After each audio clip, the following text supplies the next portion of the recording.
And my biggest question is, if he is granted parole, will he hurt someone else?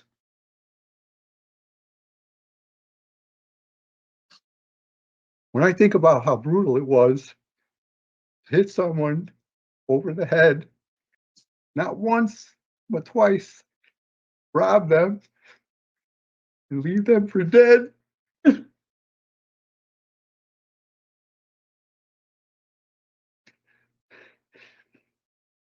Did he think something good would come from such an act of violence? Can a good person really do something like that? I can't begin to tell you how much I struggle eternally with this parole hearing, because I believe in forgiveness.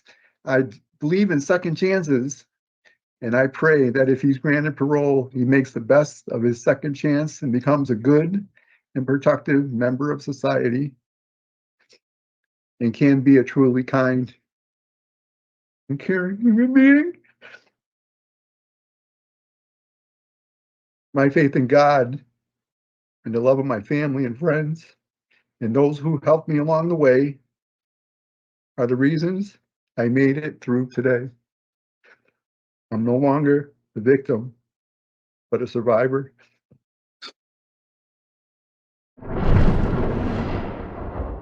And what a mic drop by the survivor. We are about to watch a Public Act 23 169 hearing. Now, what does that mean? In a nutshell, it means that he committed a crime before he turned the age of 26.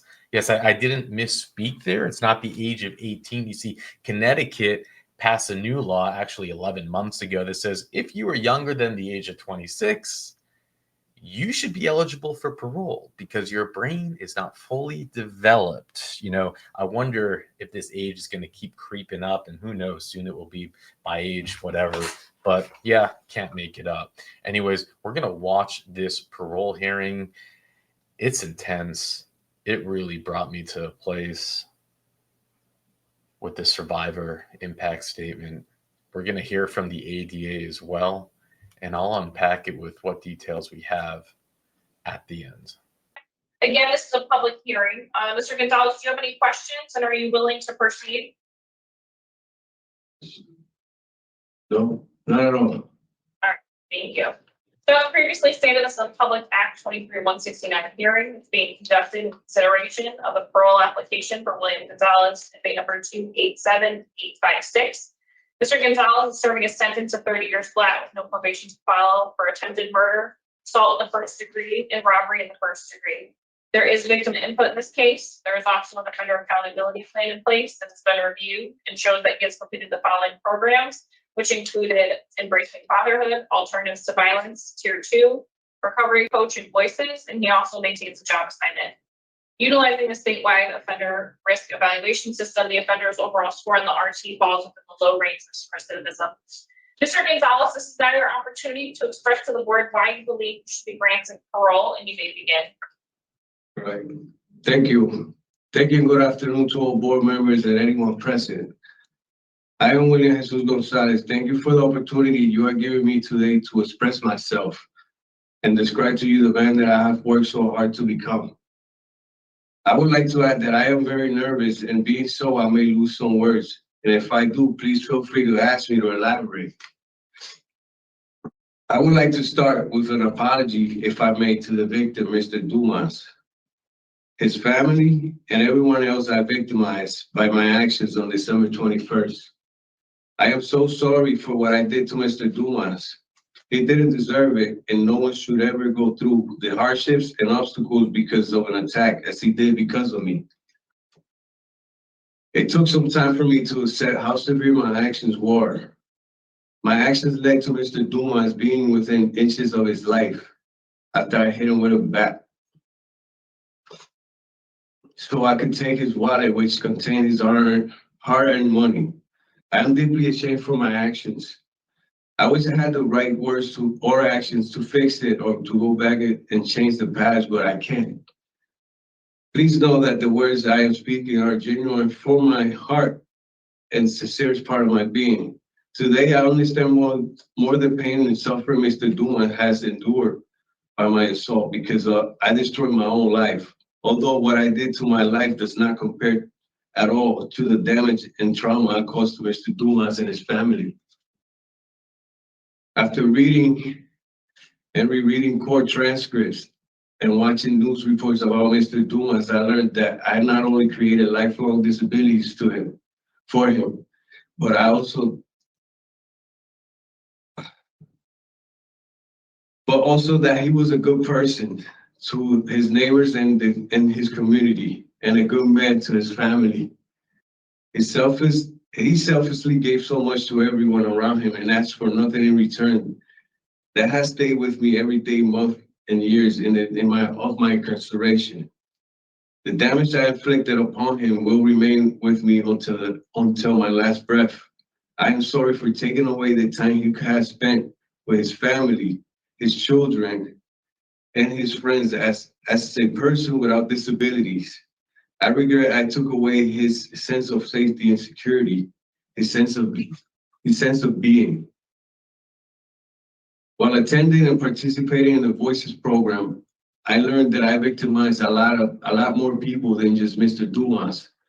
I am now always will be responsible for my senseless actions, which forever changed Mr. Dumas' life, the life of his family members, and the lives of my own family members. No one deserves the pain and suffering that they have gone through and may be still feeling today.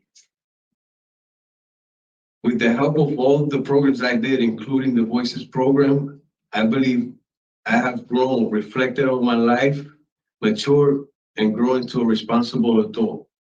I have placed myself in his shoes and I fully understand his anger and his view of me. I don't blame him. It is warranted. It is my hope today that Mr. Dumas can hear the sincerity and truth in my words. It is also my hope that I will one day be given the opportunity to get back to my son and family members without causing any more pain to anyone else. I've carried guilt and regret for everything I did to Mr. Dumas and his family. I've utilized all the strength and the perseverance within me to change all of my negatives into positives and to build a man who is caring and respectful of others. I am no longer the person I was 24 years ago. December 21st is a reminder to myself of how far I've come and a way for me to teach others around me why they should not follow my footsteps. I would like the opportunity to live in a productive life and rebuild everything I broke in my life when I attacked Mr. Dumas. 24 years ago, I was a young man using drugs and angry at the world. Reflecting back on my life, one of my earliest memories as a child was living with an abusive stepfather and a working absent mother. I spent a lot of time alone and searching for a family connection in others, looking to belong, needing to feel wanted or loved. I learned so many bad habits at such a young age that it became normal. As I got older, the friends I kept choosing got worse, and so did my bad habits. My reflecting back on my childhood memories does not in any way excuse my selfish actions on that day. Unfortunately, I did lose my way and really messed up by attacking a good person to take away his possessions that did not belong to me. When I first got to prison after being sentenced to 30 years, I felt broken and I didn't care about anything. Learning to live in prison took some time. But after self-reflection, mentoring, and programming, I started to work on myself. It started immediately with thoughts on my son, who was 2 months old when I attacked Mr. Dumas. I had no one I could turn to show me how to be a father to my son. I needed to learn so many things, but the most important thing I needed to learn was how to parent, how to be a father. And considering where I was grateful that I was given the chance to participate in the Embracing Fatherhood program. It taught me that the way I communicate with my child makes a difference.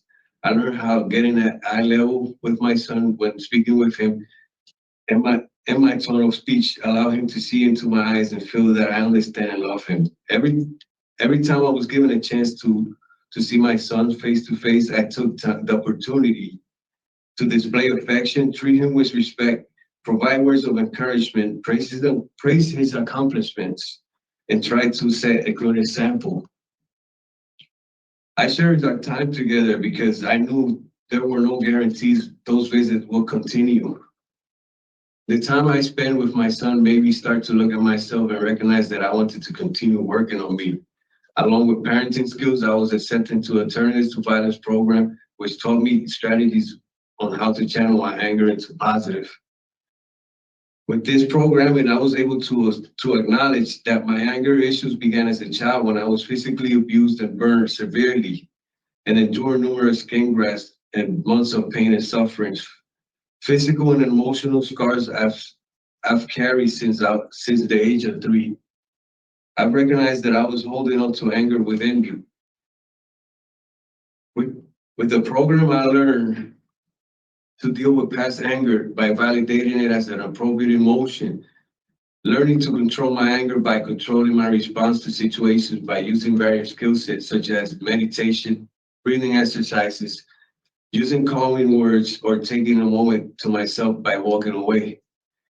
While in here, I've learned that taking a moment and removing myself from an argument, I am able to dissect the situations, see things more clearly, and acknowledge I am the one with the power to diffuse the things that make me angry. I am the one who decides how I let a situation affect me. If I can control my emotions, then I can control the outcome in every situation. Another positive outcome of participating in this program is embracing my artistic side. It turns out that I love art, and it works for me every time I feel angry. When I draw, it gives me time to think and relax. In prison, it isn't easy to stay out of trouble, but thankfully, I've managed. I've been lucky to have people in here who care enough to guide me, pushing me to do more programming, to give me words of encouragement because they believed in me and believe that the programs that could help teach me how to build communication and social skills and learn about addictions and relapse prevention. In tier 2, I was able to accept that I was addicted to marijuana and angel dust before I went to jail.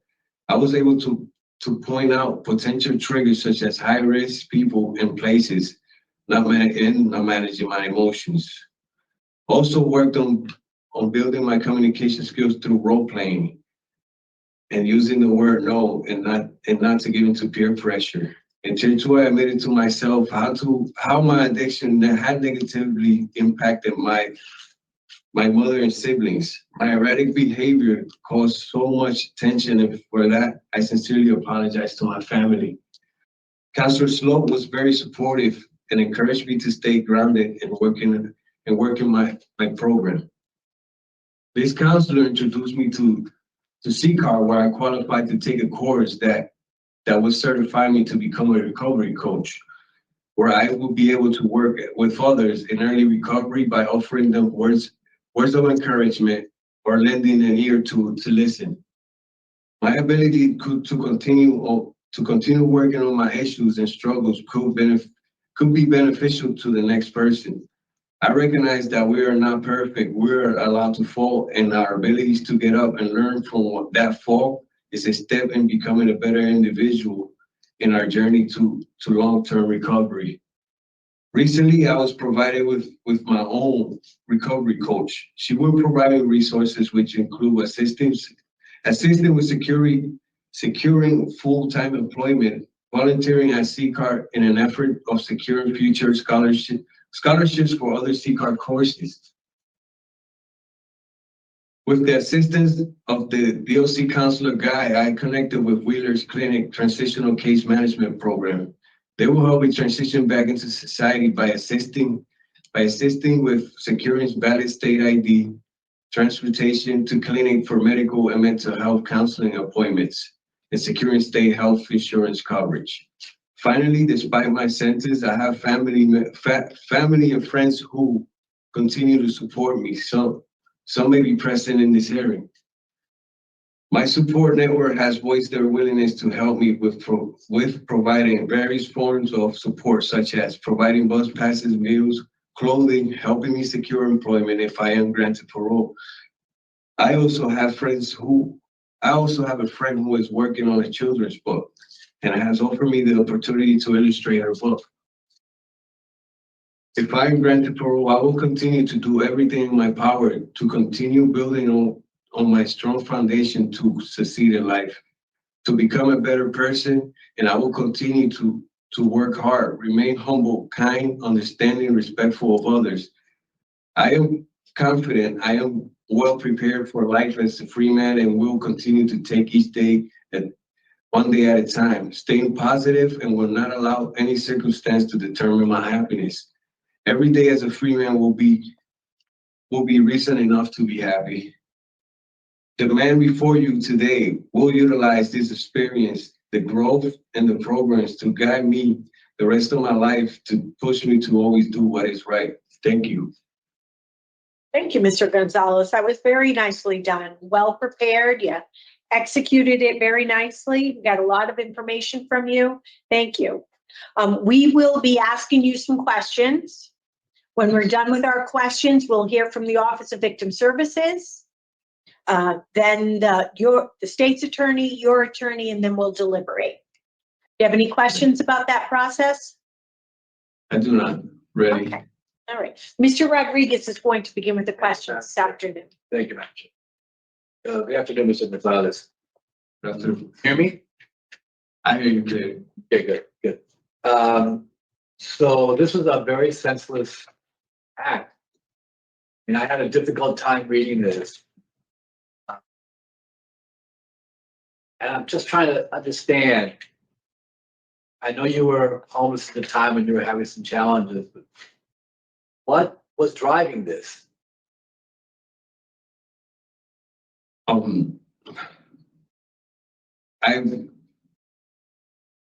can sincerely say that that I can't make any excuses, and I've questioned myself that same question. I asked myself that same question, and all I could say was that I was a lost young man, which my life had led me to become an angry individual, to where in some way my actions didn't matter to gain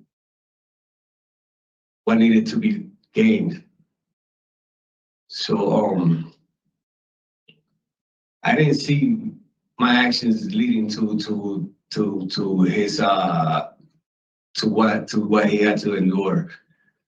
If I did that, I would have attacked him. But those were sensitive actions, and I can't make excuses. I don't have I don't have a way to. I hear that. I mean, the reality is you could have killed him. Yes. In case he would have been there for a very long time.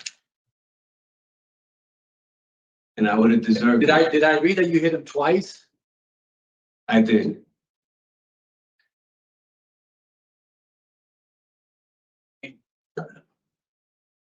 We're just Yes, I did. we're just lucky, isn't it? And then you left. And you left him there. You didn't even call 911 after you left or anything. You just left. And I said on the report when they interviewed me, I mentioned how this event started, and I'm taking responsibility for my actions, but I know you have from the beginning. yes, but I don't know if it's in the police reports. I'm sure you guys have it, but I did say how I was a friend drove me there. Yeah. And I like to state, I don't know if this hinders me in any way, but I would like to state that when I did what I did to Mr. Dumas, when I attacked him senselessly, I didn't know the owner of the home. So when I did run upstairs and I did tell them to call an ambulance and call the police because the man is bleeding out.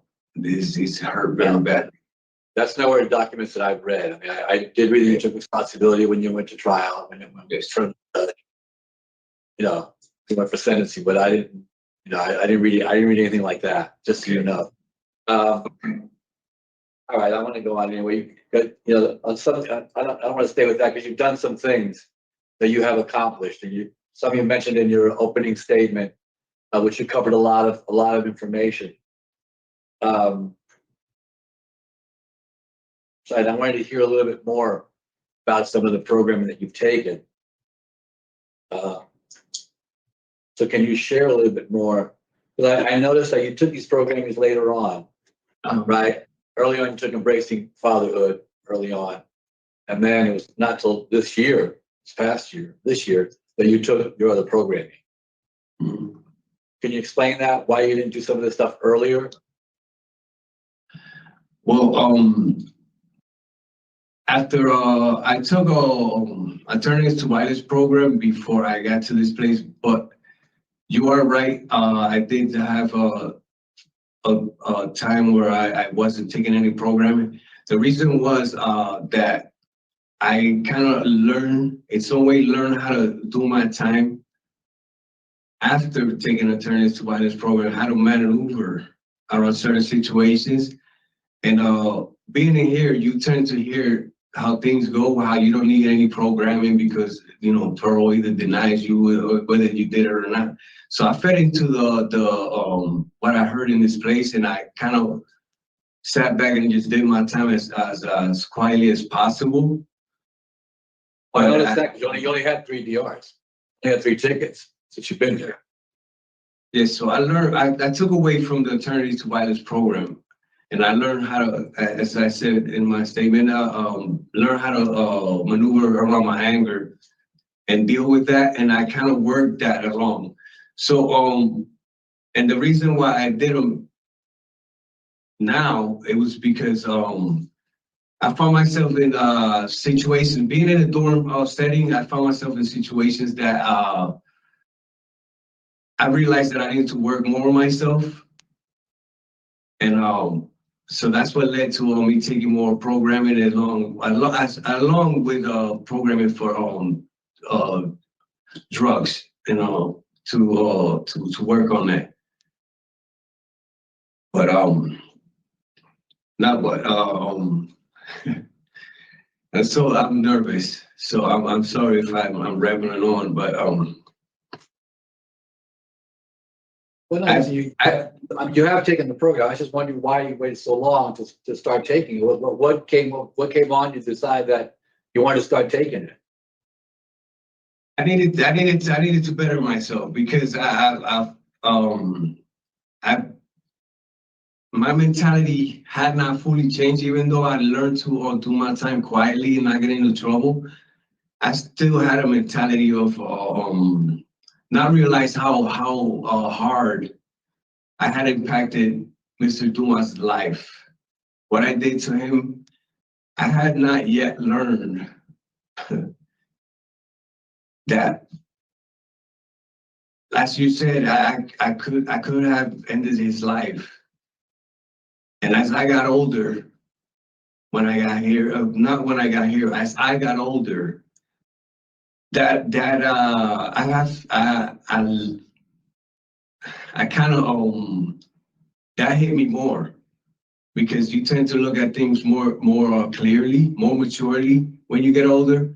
So it hit me more that I need to better myself because I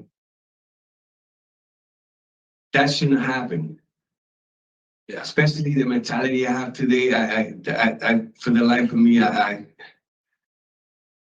could not ever do that to a person. So that's why I push to do more programming now, and I really fed into the what was told to me way back as far as doing programs, and this is why I did not proceed in taking any programming back then.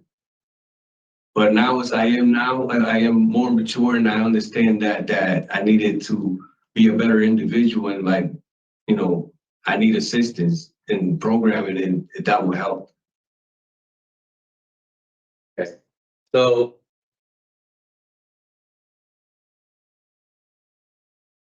let's talk a little bit about your support on the outside. Yes. What is going to be your support on the outside if you're released? Well, if I'm released to a halfway house, I will be contacting the Wheelers Clinic. They are they have different things that as far as transitioning into the community. They have they will provide me with as I said, transportation to medical and mental health clinics to keep up with that because I need to keep up with my mental health. And but as far as other things, I have a recovery coach that I will be I am in contact with today. That I will be keeping in touch. It's very positive. It's very positive.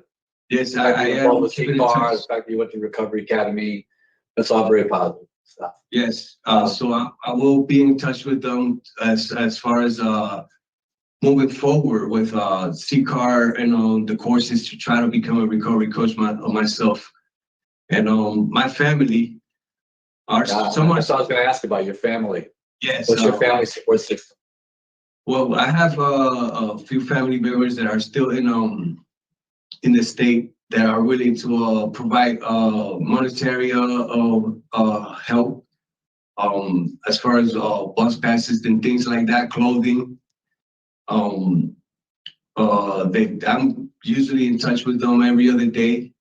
I try not to bother them. You know, I know people have busy lives out there now, so I try to call every other day and keep the time. You know, but you know, I do keep in touch with them, and they are there, willing to support me 100%. I have friends, also have friends that are out here that I don't know if it hinders again to mention that they were incarcerated but have moved on with their lives, and they are willing to be there to assist me in getting employment if needed. They're willing to stand out there and put a good word for me to gain employment and other things as well.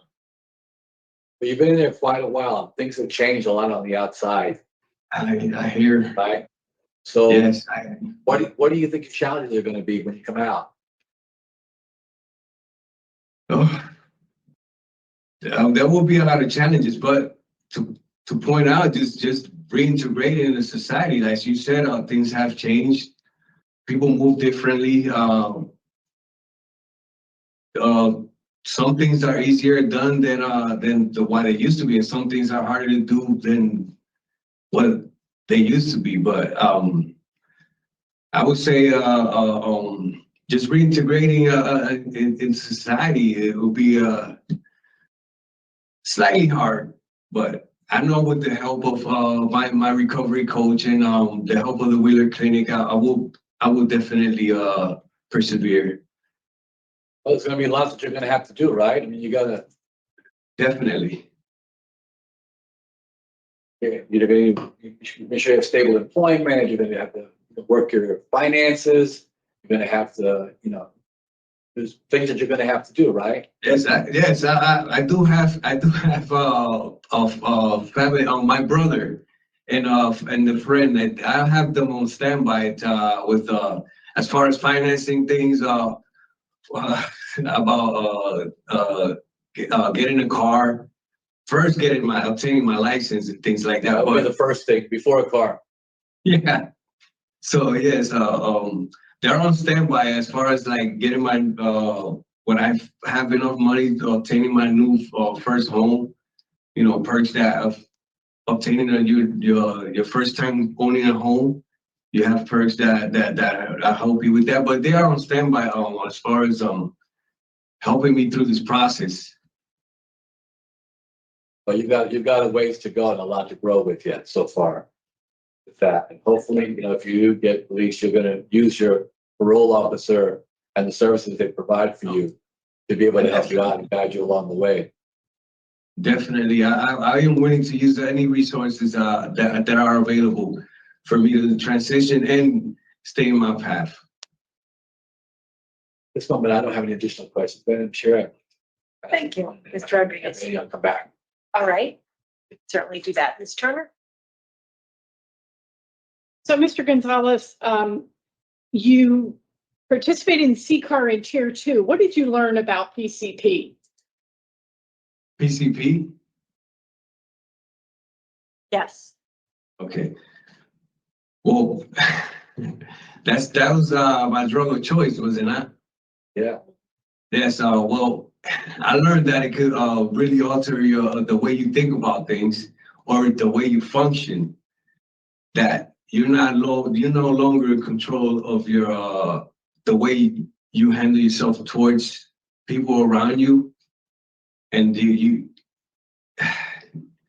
could hurt people, which that's why we're here today. It's I'm not proud of anything I did. As far Okay, as we're all going to this. stick to the question, which was about PCP.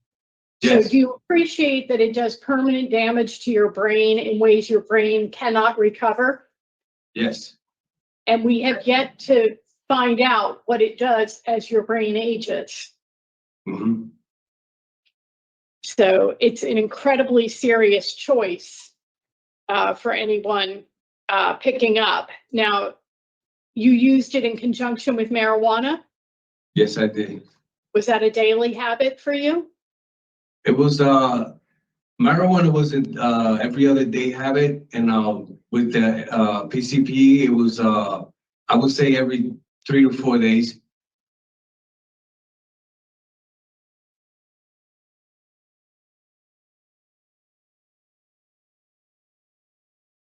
So you spoke of coming into prison as a new father.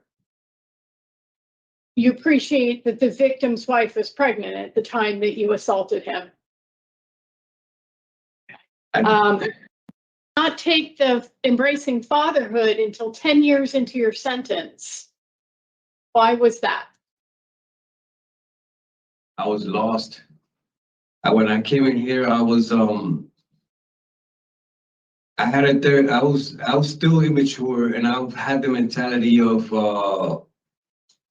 an immature individual that just received a 30-year sentence, and being so, I didn't But care you about. said your son was your inspiration. Yes. So I just was trying to appreciate, it wasn't that you were getting so many DRs you couldn't get into the program. I was just wondering why it was 10 years into your sentence before you took fatherhood, if your son was the motivating factor that you described him to be. Describe your relationship with him now that he is a 24-year-old. Our relationship right now, I will not lie, is rocky, because I could not keep in touch with him as much as I would have liked to. But we do keep in touch. We do express each other's love for each other, and I do Where speak. does he live? He lives in Waterbury. Okay. So why is it that you weren't able to keep in touch with him as much as you would have liked? His mother had moved on with somebody else, and I would try to keep in touch by letter, and I don't know if she felt that in some way it was disrespectful for me to write her if she was with somebody else. I do not know, but she made it very hard for me to keep in touch, because I did try, but she would not answer. Besides being at Tierman these last 2 years, have you held other jobs in the facility? I did. I was a Tierman in Garner for a few years before this, well, in the beginning. Then I transferred to Mandoo, and I was in Mandoo. I was a chairman in Mandoo for 15 years. I think it was. I was a worker in Mandoo for 15 years before I got to this prison. And are you working at Robinson? I am working at the activities building. I'm a janitor at the activities building in this facility. You have a pretty limited work history out in the community, mostly through temp agencies.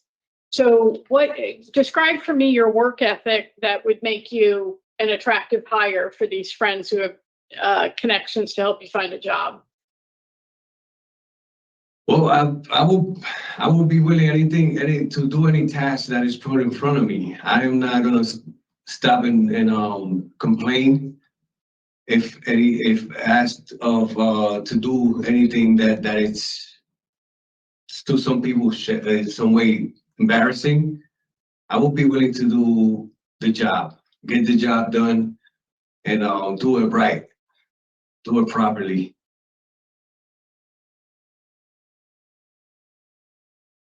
Do you show up on time? Do you stay until the job's done? How do you work with coworkers? I would definitely, I would do what is required of me. I would show up on time. Do get you the do job that done in your properly. current position, sir? Oh, yes, I do. I do show up on time. I do commingle with my coworkers while there, and we get the job done the way it should be done. Get it done and go back to the unit. We don't stay around and do, you know, some people like to stay around and overdo things, like hang around too much, and the officers don't like that. So I usually just get the job done and report back to my unit. So you've spoken here quite a bit about anger, and how that played a role in the choices you were making out in the community, I assume, to both abuse drugs and then commit this act of violence. You have not taken an anger management class? Excuse me? I'm not seeing that you've taken an anger management class. Oh, okay. Here, I did right to take the anger management class, but Okay, being so you have not yet taken an anger management class. I have not. I took alternatives to violence program. That's the one I took.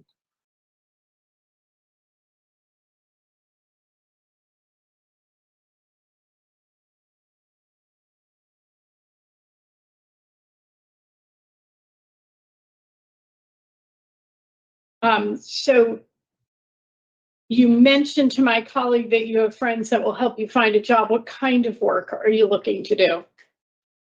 I'm willing to do any type of work, but what he informed me was that he worked at a car wash / oil place out in Waterbury, and they have also I'm hiring in a GSS.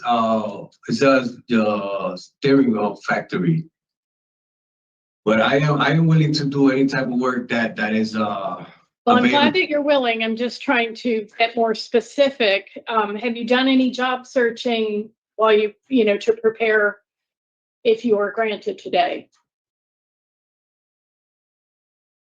I've assuming that's a no. I've looked in the tablet. They have Okay. an app there that is that you could look around the area that you'll be released to, and there are I found a few things that are open, but as far as them willing to employ ex-felons, I do not know, but there I have looked. You know, there's roofing companies around the area. There is elderly care what do you call that? Home care. Establishments, yes. Elderly care All right, that might be harder for you to get a job doing as a felon, former felon. Yes. So, so these are things that I looked at, but I that like as you said, I don't know. Looked at all at the reentry programs in Waterbury? I have not. I have been. Because those are great places to help connect with employers that are willing to hire people with criminal records. Yeah, Wheeler Clinic is the ones that informed me about it. About the reentry center? Yes. Okay, all right, they're all over the state, so you should make good use of that when you're back. Mhm. I have no more questions for Mr. Gonzalez. Thank you, Ms. Turner. So, Mr. Gonzalez, you mentioned, and it won't be looked at negatively, that you've stayed in contact with people that you've been incarcerated with that are now in the community. And you mentioned somebody was going to help you find a job. So have you talked to them about what the difficulties will be about transitioning into the community? And what are they, is it one friend or a couple of friends? I'm in touch currently with 4 friends.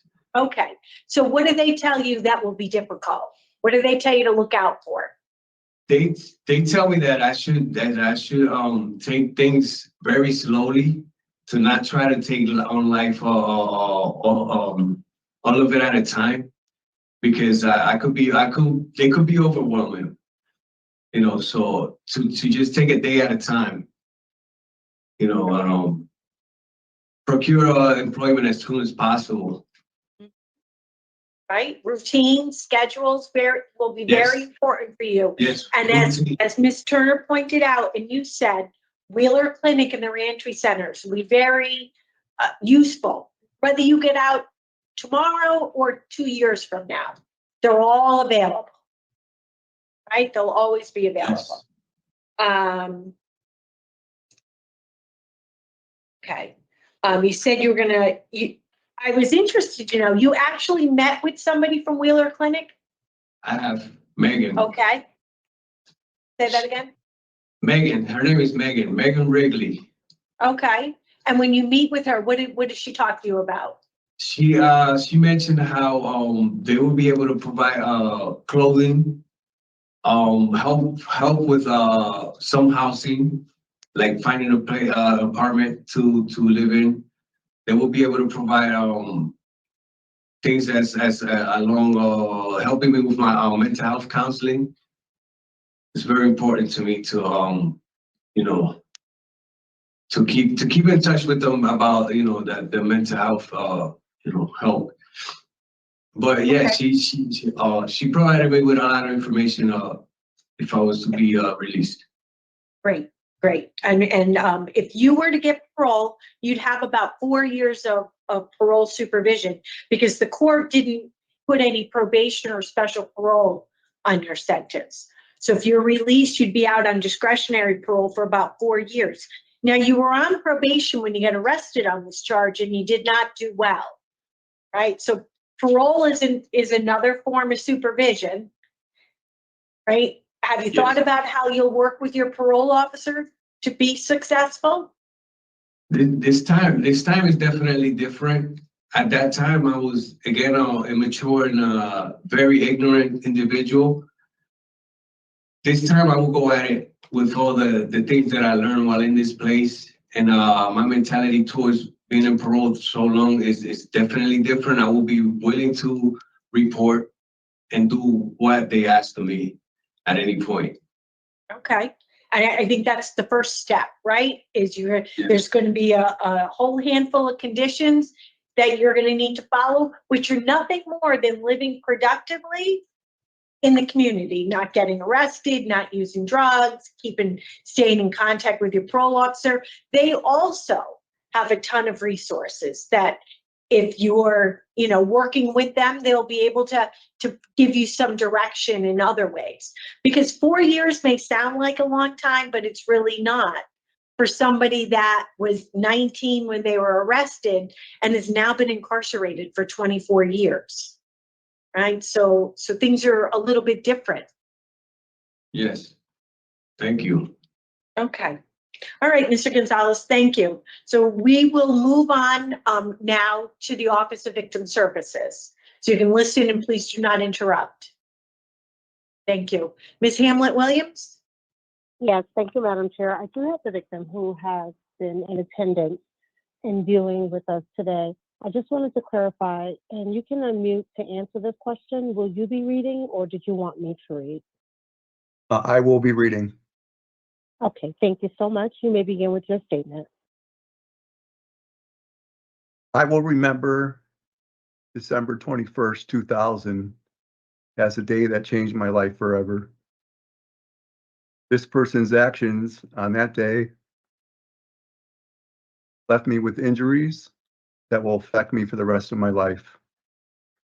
I wish he just asked me for the money, but instead he attacked me from behind and struck me twice in the head with a baseball bat. He robbed me and left me to die. I sustained a traumatic brain injury from his assault. God's grace, the frigid temperature, a kind detective, and 2 blood transfusions are the only reason I'm still alive today. This incident partially paralyzed the left side of my body without the ability to move my left hand or foot. For the past 24 years, I felt like a prisoner in my own body, mentally knowing how to do something, but physically unable to do it. I'll never be able to use my left hand again. Think about all the things you use your left hand for, 2 hands for, I'm sorry. I have movement in my left foot or ankle, so I wear a brace to support and keep my ankle in the right position to more safely walk. There's no signal from my brain to these extremities.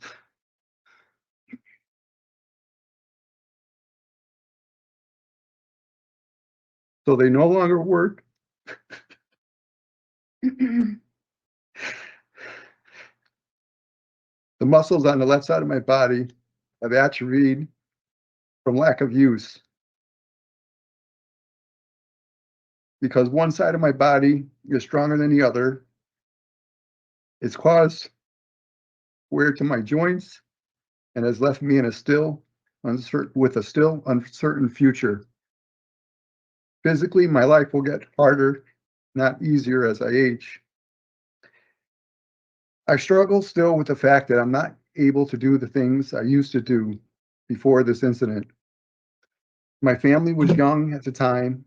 I was married just over a year with a stepdaughter and a baby on the way.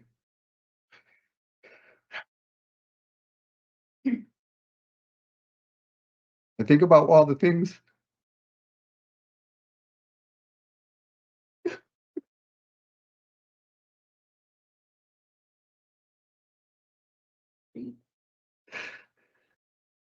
all the things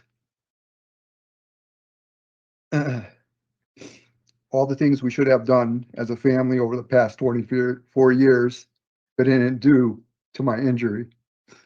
I wish I could still play sports and run or dance with my wife and do all the fun things I worked so hard for to be able to enjoy.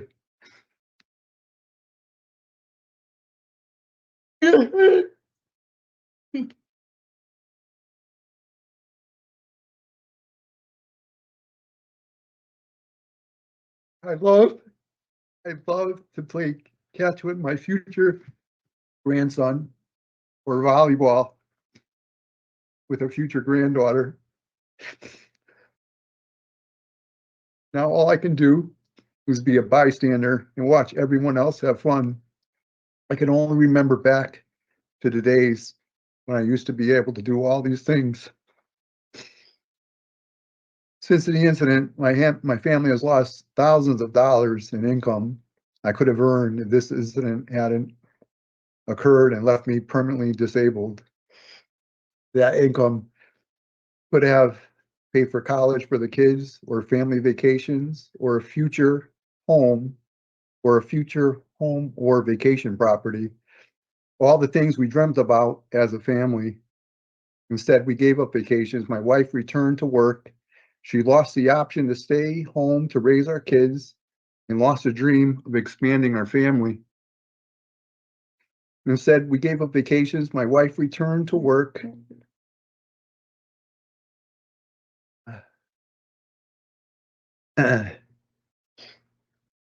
With future children. She and the kids needed to have health insurance, so rather than vacations, she returned to full-time work, hoping to just be able to afford the essential things in life.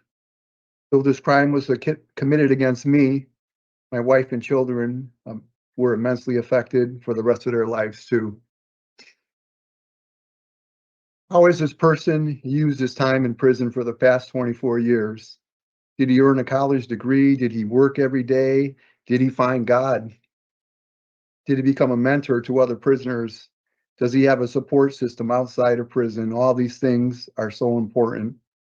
Has he become a better person? My biggest question is, if he is granted parole, will he hurt someone else?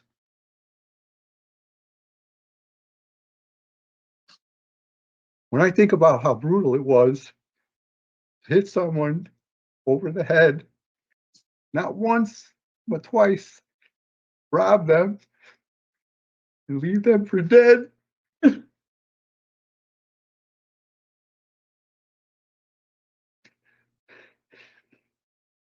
Did he think something good would come from such an act of violence? Can a good person really do something like that? I can't begin to tell you how much I struggle eternally with this parole hearing because I believe in forgiveness. I believe in second chances. And I pray that if he's granted parole, he makes the best of his second chance and becomes a good and productive member of society and can be a truly kind and caring human being. My faith in God and the love of my family and friends and those who helped me along the way are the reasons I made it through today. I'm no longer the victim, but a survivor.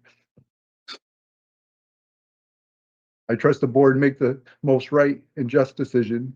Thank you for your time.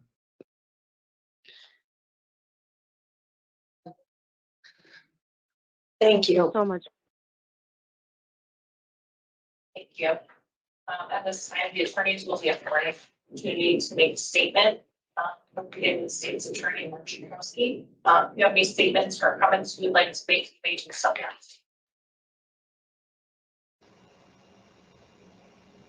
Good afternoon. Thank you for the opportunity to speak today, and I just wanted to extend my sincere gratitude to Mr. Dumas, the survivor in this case, for his bravery and his extremely articulate and eloquent words about what he's gone through and how it's both impacted him and his family. I think that was the biggest thing that struck me in this case was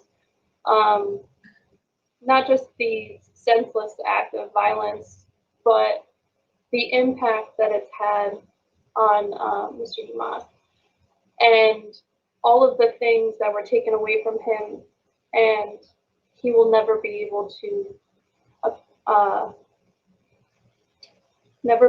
do.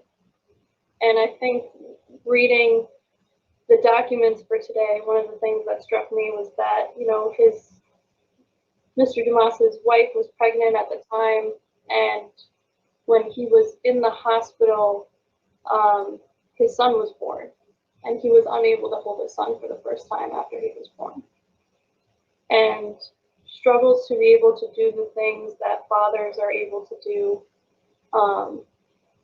because of Mr. Gonzalez's actions. The defendant in this case entered into an agreement and pled guilty. It's my understanding from Attorney Samataska that it was a right to argue sentence, and that reading the PSI, a lot of the information about Mr. Gonzalez's substance abuse, mental health history, and his own history of trauma were before the court at the time that the judge rendered the sentence. I'm glad to hear that Mr. Gonzalez has expressed remorse and recognizes that the survivor in this case was a good person who was doing his job and did not deserve what happened to him and how much he took away from them. I'm glad to see that he does not have many tickets, disciplinary tickets that he received while incarcerated, and that the ones that he did receive are very dated, and that he has been involved in some programming while incarcerated. I think my biggest issue here is that I'm concerned about the lack of understanding and insight into why Mr. Gonzalez committed this crime in the first place. I'm concerned about the aftercare plan and what the defendant's plans are, were he to be paroled, and what would actually be in place for him. I know that he mentioned that there were some family supports, but it was unclear to the state, at least, exactly what those supports were and how they would be providing support. I'm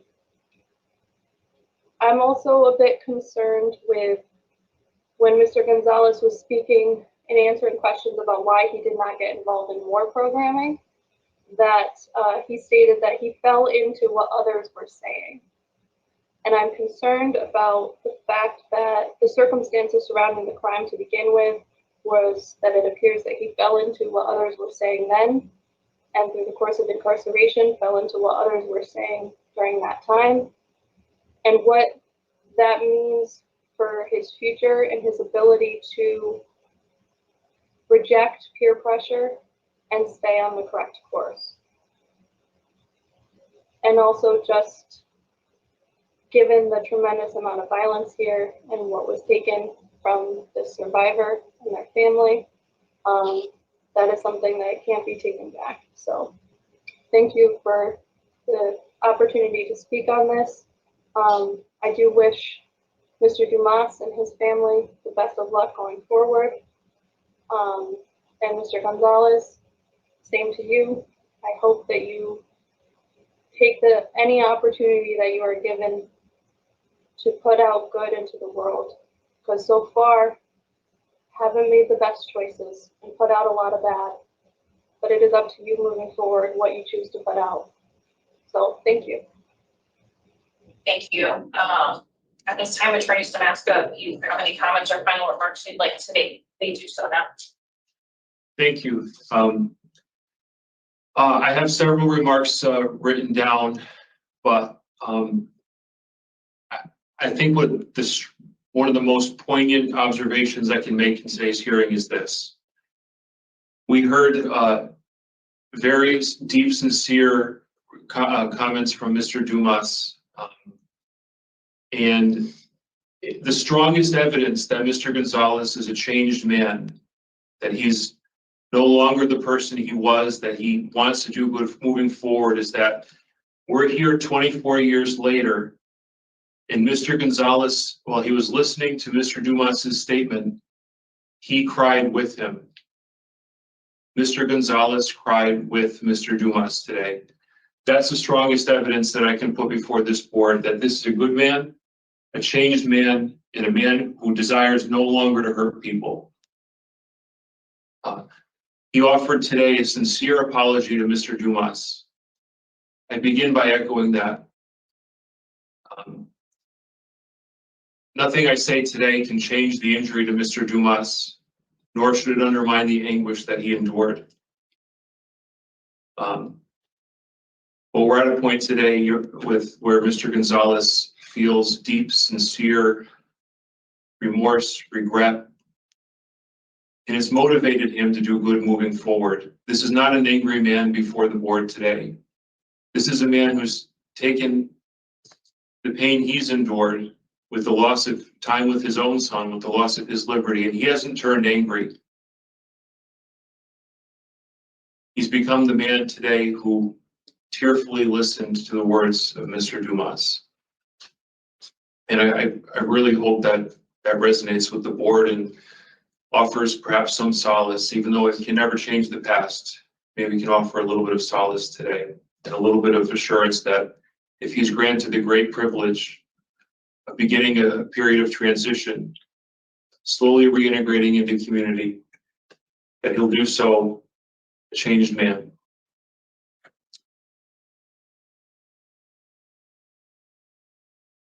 Today, Mr. Gonzalez appears before this board as a selfless person, a humble man who strives to be a positive role model, and a supportive friend. Those are not my words. They're the words of one of Mr. Gonzalez's enthusiastic references, Ms. Alyssa Cubas.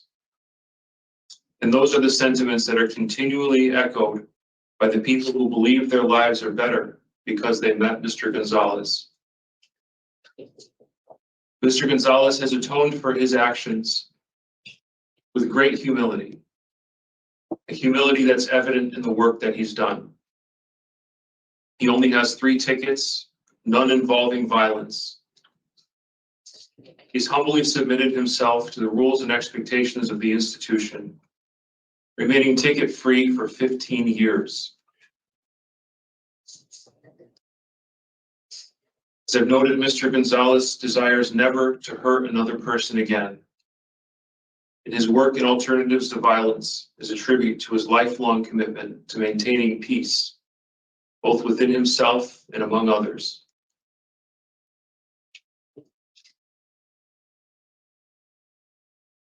Mr. Gonzalez had the humility to show up to work every day as a janitor.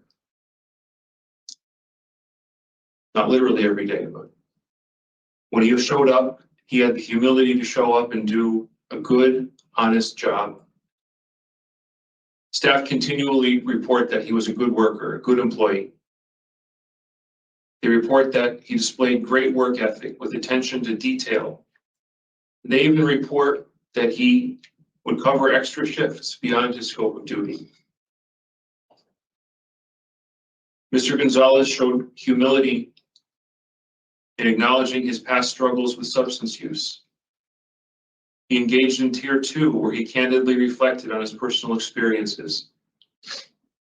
He humbly acknowledges that maintaining sobriety is a lifelong process, one that he does not take lightly.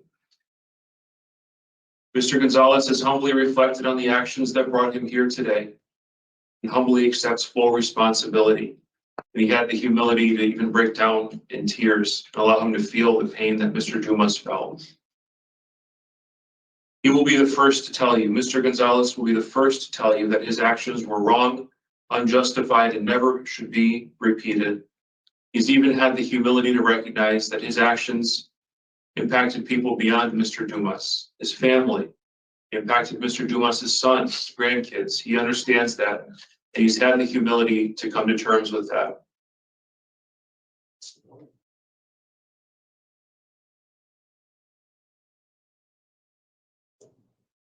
It's perhaps no coincidence that Mr. Gonzalez now channels his grief and humility and sincerity in a way that makes him naturally gravitate toward being a positive influence. DOC staff saw his potential and encouraged him to become a recovery coach. Upon staff recommendation, Mr. Gonzalez completed CCAR's nationally recognized substance use recovery coaching program. He learned how to help people who are seeking both to recover from addiction and to commit themselves to leading good, productive, sober lives. He will maintain those connections as he goes into the community. His recovery coach, Missy Zaza, noted that there will be opportunities for him to connect with the local CCAR center. He can volunteer there, and he can take further courses. And as Mr. Gonzalez will be the first to tell you, he's eager to do whatever he can to do good. He's going to be someone who embraces any opportunity that's in front of him. If it's a chance to find a path forward, a good path forward, Mr. Gonzalez is going to pursue it. And his work in the recovery coach program is a tribute to that. Mr. Gonzalez didn't just casually complete this program.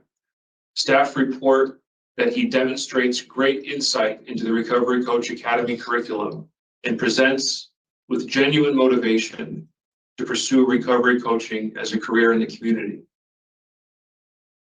And I'd add this, Mr. Gonzalez recognizes that this work can save lives. And I'd really like to impress that on the board, how far he's come. Mr. Gonzalez did not have a caring, nurturing childhood. He was on a bad path in life. And he began his sentence as an angry, despairing adolescent.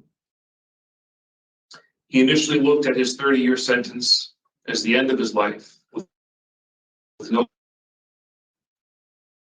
But as he grew and matured, he began to make his time here meaningful and impactful.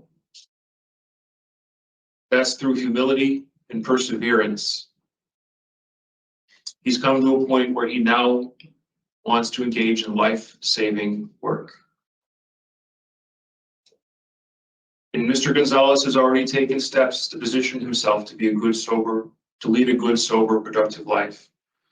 To use parole as an opportunity to position himself for success. 4 years of parole, he'll be in far greater shape after 4 years of parole, after utilizing several supports. He'll be in far greater shape than if he were to just simply end his sentence and be left to kind of figure it out on his own. And Mr. Gonzalez, as I mentioned, already met with his CCAR recovery coach, Ana Maria Isaza. I don't know for sure, but she may even be listening to this hearing today because she said she's going to be staying apprised of his situation.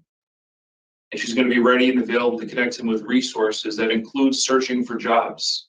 She knows of a Department of Labor program that will help Mr. Gonzalez find employers who hire persons with felony records. She's ready, willing, and able to help him with that. And she's met with him and she's spoken with him several times. She's ready to help him. And in her reference letter, which I provided to the board, Ms. Izaza accounts that Mr. Gonzalez has shown a relentless solution focus toward creating change within himself. And that's where change begins. It begins within ourselves. And she further notes in her letter that Mr. Gonzalez is committed to empowering Connecticut communities. His connections with CCAR can help a lot of people. And I think Mr. Gonzalez is ready, eager, and willing to help whoever comes before him. Mr. Gonzalez also recognizes that mental health treatment will be an integral part of his continued success. He's already connected with Wheeler Clinic's transitional case management. He's even had a meeting with Megan. So if he's granted parole, all he has to do is go to the nearest Wheeler Clinic and they'll be ready to connect him with a case manager and ample mental health resources. And if Wheeler doesn't service the particular area, they'll connect him with someone who does. So in summary, Mr. Gonzalez committed his crime when he was 19 years old. A 19-year-old who had himself endured years of neglect, abuse, and trauma. As a consequence for his actions, Mr. Gonzalez has now spent most of his life incarcerated, most of his life atoning for what he did as a misguided, struggling teenager. Now at age 44, Mr. Gonzalez is a man of maturity, accountability, and humility. He's also a man of great perseverance, who does not take lightly the privilege that he could be granted today. A privilege to atone for his actions by positively contributing to his community. Mr. Gonzalez's DOC counselors believe in him. His recovery coach believes in him. The people whose lives he positively impacted believe in him. Mr. Gonzalez now humbly asks this board to look upon him mercifully, to believe that parole will be the foundation he needs for the better life he longs to live. On behalf of Mr. Gonzalez, I respectfully request that the board grant him parole to a halfway house. And I'm confident that this placement will position him for success while benefiting the community and all who encounter him. On a personal note, it's been a pleasure working with Mr. Gonzalez. I admire his perseverance. I admire his courage. I admire his humility. Thank you. Thank you, Madam Chair. Thank you. So we will now deliberate and we'll give you our decision in just a few moments. Mr. Rodriguez?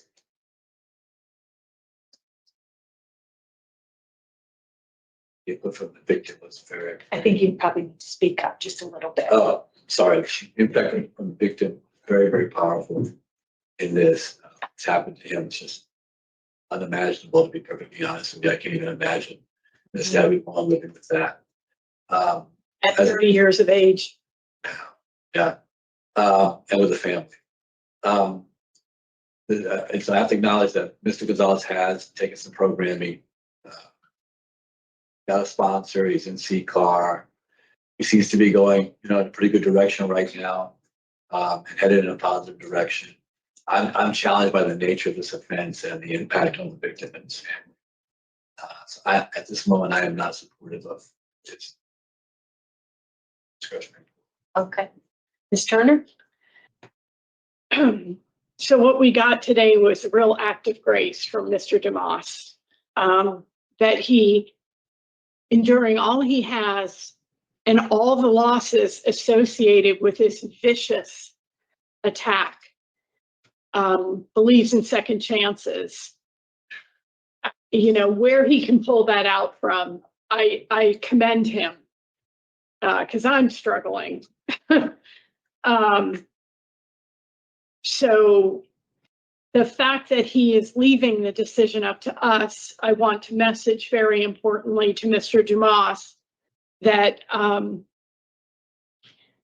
my vote today is based on the fact that Mr. Gonzalez got a flat sentence and he's been down 24 years and he would otherwise be transitioning all on his own. And I think in the interests of public safety, supervision to hopefully ensure a successful transition and reentry into our society with a positive path is really in everyone's best interest. It doesn't escape me that 1 month before his sentence modification was denied, he received a letter about today's hearing. So we're talking about September of 2023. And it was at that point that he took Voices, Tier 2, and became a CCAR recovery coach. Between the 2016 Alternatives to Violence and the recent work he's undertaken, there was employment. That's about it that I could see. We see so many people in this position who have actively given back during their incarceration.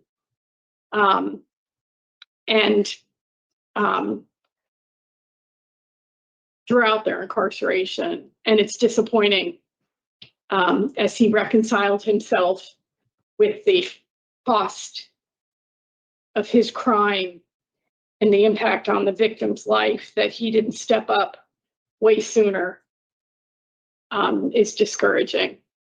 I want to put on the record a couple of things. In the pre-sentence investigation from 2002, the victim in his sharing said that the court's offer to serve 30 years is realistic and he hopes there's no reduction in that sentence. So what today shows me is that Mr. Dumas has grown as a human being, given all the challenges and losses, vacations, dreams that he has suffered. He can still come out on top and say, I believe in second chances. That just humbles me. And I want to also say, contrary to what Mr. Gonzalez portrays today and in his interview, that Mr. Dumas's life was saved by his friend who was a police officer who drove by while Mr. Dumas was pumping gas or oil and standing on the sidewalk. And he came back to say hello and found his friend laying in the driveway, bleeding and near death from 2 unconscionable strikes to the head with a metal bat for a mere $200 to $300 that he had on him from the oil deliveries he had done that day. So he describes this friend as an angel, a guardian angel, and he was. There is no indication in the police report that Mr. Gonzalez suggested to anyone to call 911. The witnesses took it upon themselves to place that call, horrified by what they saw happen to this man out of nowhere. So the fact that Mr. Gonzalez scores low on both instruments for his risk to reoffend, and the fact that the victim has afforded him the grace, I will be voting to grant, in the interest of public safety, discretionary parole release to Mr. Gonzalez with the hope that he does invest in giving back to our state and the community for the harm that he has caused. Thank you, Ms. Turner. So I would also be granting in favor of discretionary parole today, primarily for the issue of public safety. Mr. Gonzalez was 19 years old. He has not had very many skills, was not in the community long enough to have some sort of employment history. He does have some support in the community, but he will need not only the supervision of parole at this time, but he'll need the resources to be successful and to be productive. I do think, as has been pointed out, that he has addressed some of his needs already through Wheeler Clinic and through CCAR. I think those will be beneficial to him upon discharge.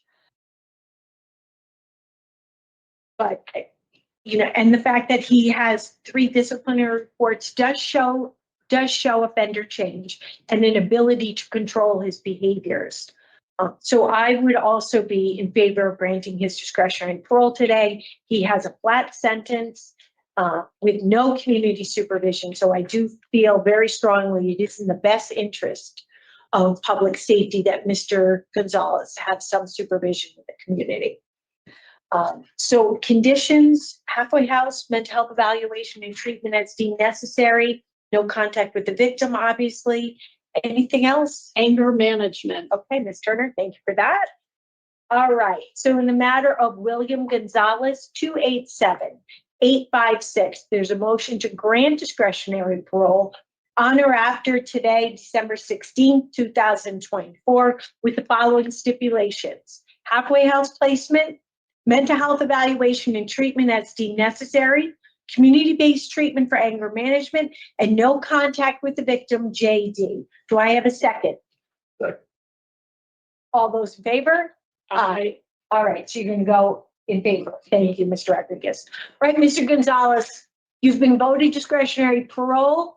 We are very encouraged that you have some resources already in place and that you will follow through, because truly it is Mr. Dumas's act of grace played very heavily into today's decision. Thank you. Best of luck. Thank you. Thank you, Thank Mr. Dumas, for being with us Thank you. today. Thank you. This includes the Public Act 23-169 hearing for William Gonzalez for 287-856 and it is 1:29 p.m. I would be raging right now if it wasn't for the fact that, you know, the bottom line is the survivor gave just the epic mic drop. The parole board acknowledged it. They said, look, we're not going to parole you, or we wouldn't have paroled you except for the grace of the survivor. And because of that, I'm not going to rage, but I do want to say my opinion is that that was fake crying at its finest. I did not see any tears. He's wearing a light perplexion clothes with a white undershirt. You would have seen the tears drop on his clothes. Not one. I mean, he kept his face down, in my opinion, so that he wouldn't expose that he was faking it. No red eyes. It's a fake. It was a fake, and it pisses me off. Not to mention, he lies. He lies, and I love that the parole board denied it. Who was it that called him out on it? I get confused with the names. We had on the board Palmieri, Turner, and Rodriguez, and I think it was Turner that, you know, you'll have to forgive me on this, that said, there was no record that you called the police. I mean, think about this. All these years later, and he's still lying at his parole hearing. This guy, he rubs me the wrong way. The fake crying, the lying about calling the police, and the idea that he takes a bat to man said, no, he doesn't hit him once. He hits him twice. And when the survivor comes up, and he comes up, and man, the word survivor, it has a meaning here. The way that he said it, I'm not a victim, I'm a survivor. And he talks about how his life had changed. One day, you know, he's pregnant with and all of a sudden, his life has changed.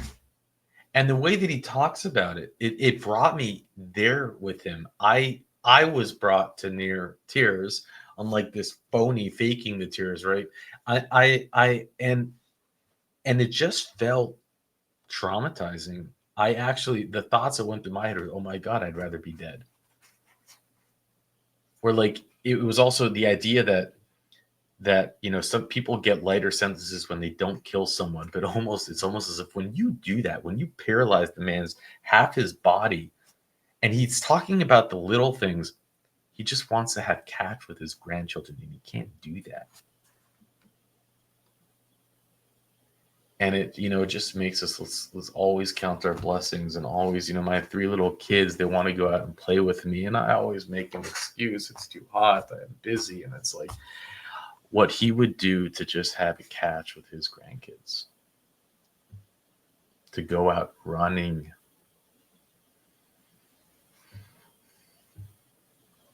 It's like little things in life.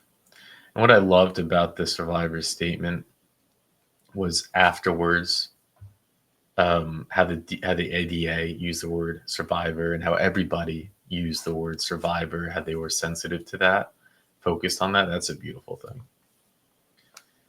But, you know, this guy rubs me the wrong way. I thought it was fake crying. I tried to zoom in to see his eyes, to take it, but he's like keeping his head down most of the time, I thought intentionally. He goes and lies and says that he makes the phone call. And, you know, what it is that, you know, like what the parole board said he has a flat sentence, right? So his maximum release date is 2/3/2028. And that's in 4 years from now. And they don't like the flat sentence thing, because it means you go out, you don't have a parole officer, you don't have maybe you know, all that supervision. So they want to have some supervision so that it can help him get back into society. But man,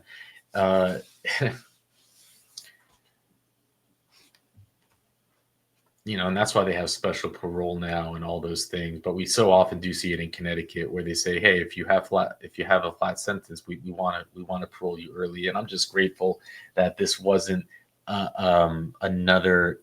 They weren't re-victimizing the survivor. But I didn't like it, and the idea that he only started doing everything the second he had a chance, it's a huge difference from what other parolees we see. And I think, you know, I don't know what else to say.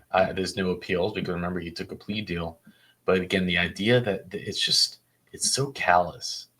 You walk up to man, you hit him not once in the head, but 2 times in the head, cause all that damage and pain, and then sit here at the parole hearing and lie how you called the police and put on the whole fake cry, and it really just rubs me the wrong way.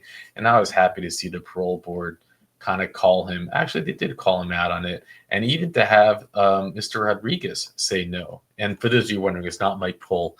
There's another man, Rodriguez, who has empathy for the survivors, unlike Mike Pohl, who basically paroles everybody. It's quite disturbing. But there you have it. Thank you, Sir Richard, for pulling in the info that was available for this hearing. Man, this one hit me a different way. It really did. The way that he was talking about it. Ooh, it hurt. That really hurt.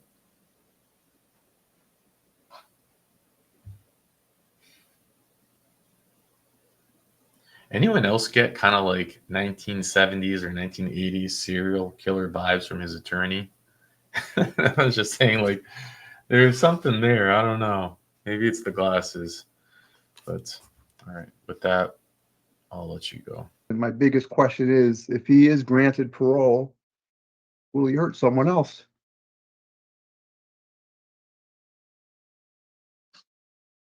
When I think about how brutal it was to hit someone over the head, not once, but twice, rob them, and leave them for dead.